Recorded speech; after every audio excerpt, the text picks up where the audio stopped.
Loneliness অর্থাৎ একাকিত্ব। এই একা থাকাটা খারাপ নয়, যদি তুমি একা থাকতে শিখে যাও। লোনলিনেস একটা আর্ট। এর অভিশাপও যেমন আছে, তেমনি এর আশীর্বাদও আছে। এটা ততক্ষণে অভিশাপ যতক্ষণ তুমি ভাববে বাইরে থেকে কেউ এসে তোমার প্রবলেম সলভ করে দেবে, বাইরে থেকে কেউ এসে তোমায় ভালোবাসবে, বা বাইরে থেকে কেউ এসে তোমায় পরিপূর্ণতা দেবে।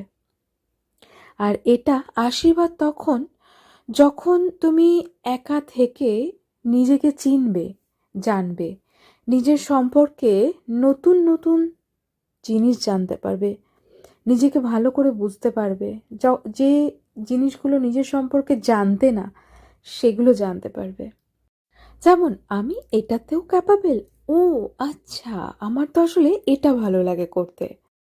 আর তোমার সাথে তোমার নিজের পরিচয় করাবে নির্জনতা, অর্থাৎ সলিটিউড।